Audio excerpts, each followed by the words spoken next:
आंसू पोंछते हुए प्राची अस्पताल की ओर दौड़ी जा रही थी, जहां पिछले 6 दिनों से उसके पापा एडमिट थे। उन्हें लास्ट स्टेज का कैंसर जो था। जब उन्हें अपनी जीवन संध्या अस्त होती दिखी तो अपने खास दोस्त के बेटे तुषार से प्राची की शादी तय कर दी। प्राची को भी परिस्थितियों के आगे मजबूर होकर इस शादी के लिए हाँ करनी पड़ी। 1 सप्ताह बाद तुषार संग विवाह हो गया। वह मुंबई आ पहुंची। यहाँ तुषार एक बड़ी सी कंपनी में नौकरी करता था। तुषार और प्राची स्वभाव में एक दूसरे से बिल्कुल अलग थे। जहाँ प्राची कम बोलने वाली और शर्मीले स्वभाव की थी, वहीं तुषार बहुत ज़्यादा बातूनी और ज़िंदगी को जिंदा दिली से जीने वाला इंसान था। पहले वह ऑफिस के बाद अक्सर दोस्तों संग पार्टी करता या घूमने निकल जाता और शनिवार की रात तो मूवी देखना फिक्स था। लेकिन अब प्राची से शादी के बाद उसका जीवन बदल चुका था। पर इसकी वजह से तुषार को प्राची से कोई शिकायत नहीं थी। वह तो पहली ही नज़र में उसे दिल दे बैठा था। वह चाहता था कि प्राची भी उसी की तरह ज़िंदगी को खुल कर जिए। जो सोचती है, जो चाहती है, उसे बताए। सही मायनों में पत्नी से पहले एक दोस्त के रूप में वह उससे रिश्ता बनाना चाहता था। वह उसकी हर छोटी बड़ी ज़रूरत का ध्यान रखता। ऑफिस से समय से निकलता और सीधा घर आता, ताकि ज़्यादा से ज़्यादा समय वह प्राची के साथ बिता सके और उन दोनों का रिश्ता मजबूत हो। आखिरकार तुषार की कोशिशें रंग लाई और प्राची धीरे धीरे उसके करीब आने लगी।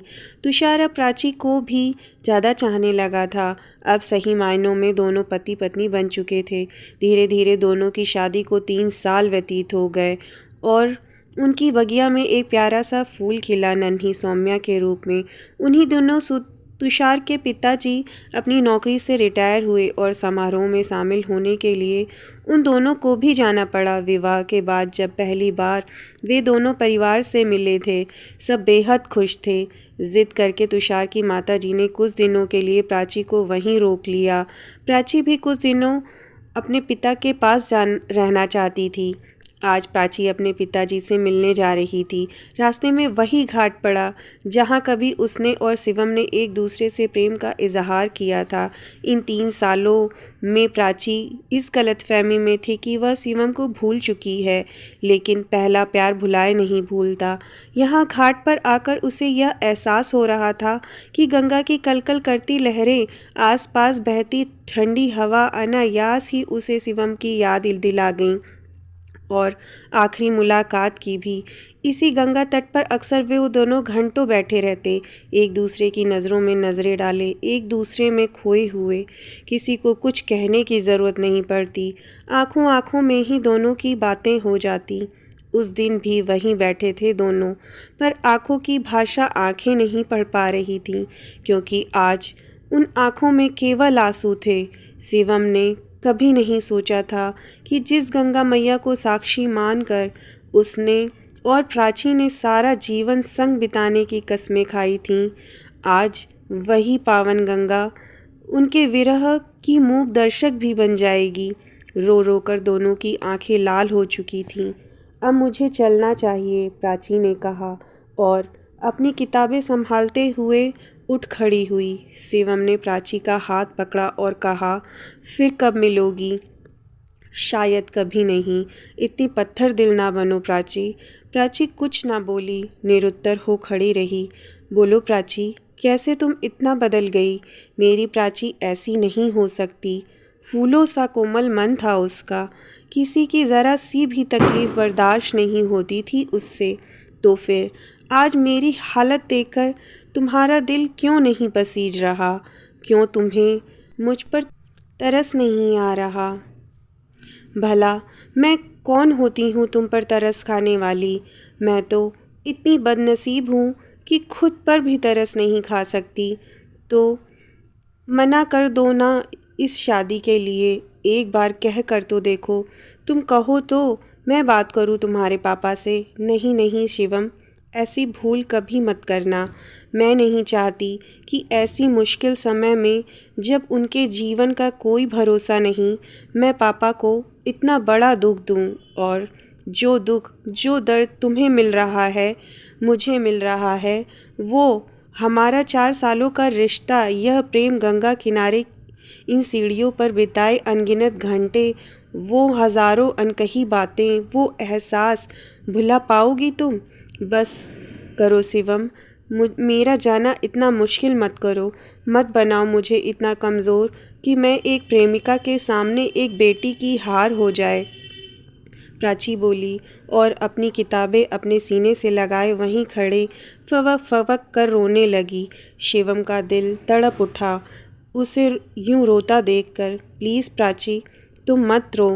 ठीक है, तुम जैसा चाहती हो वैसा ही होगा, पर वादा करो अगले जन्म में तुम सिर्फ मेरी बनोगी, सिर्फ मेरी।